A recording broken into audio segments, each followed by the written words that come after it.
مساء الخير. نحتفل الآن باحتفالات العام الأول على ثورة 25 يناير. هذه الثورة المحترمة التي رأى فيها الشعب المصري نفسه انتفض وطالب بحريته، طالب بممارسة الديمقراطية. بدأ الشعب المصري ثورة اقتدى بها الآخرين. أنا أعتقد أن من حقنا ومن حق الشعب المصري ككل، ليس فقط الشعب المصري، ومن حق الدول العربية أن ترى الشعب المصري يحتفل ويفرح بثورته التي قام بها، ولا تزال تتفاعل معه حتى الآن. إن شاء الله احنا عايزين الاحتفالات تمر. الناس كلها في العالم بتبص لمصر حاليا على أنها الحقيقة مثال يقتدى به. مصر لها ثقل، واحنا مش بنقول كده عشان احنا مصريين وبنحب بلدنا، لا، العالم كله شايف ان مصر هي دولة محورية وانها دولة هامة في المنطقة. عايزين نعطي الانطباع للرأي العام العالمي الذي يشاهدنا ويشاهد احتفالاتنا بان احنا فعلا جديرين باحترام هذه الدول لنا. الحضارة ليست فقط في حضارة سابقة، ولكن نحن نبني حضارة جديدة.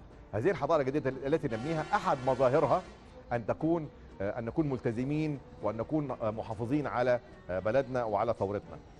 أتصور أن الشعب المصري لن يقبل أن يدخل ما بينه وما بينهم أي شخص يريد أن يعبث بقانون، يريد أن يهدد روع الناس، يريد أن يقوم بأعمال بلطجة.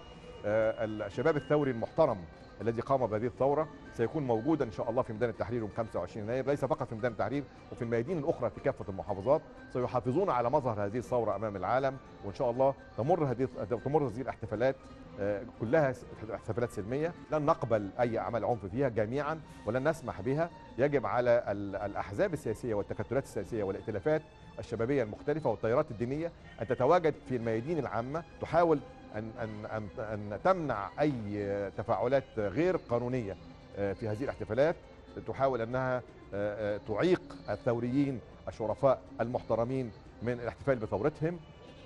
أنا أرى أن هناك واجب كبير ملقى على عاتق هذه التيارات والأحزاب السياسية والتيارات المختلفة والائتلافات، أنها تنزل إلى الشارع، تضع كل شبابها فيها، تحاول أن تحافظ على الممتلكات، تحافظ على الأصول الموجودة في الشارع المصري، تحافظ على المباني الخاصة بنا، المباني الحكومية وخلافه، وأن نمنع ما حدث في المجمع العلمي مرة أخرى، وأن نحافظ على تراثنا القديم والحديث.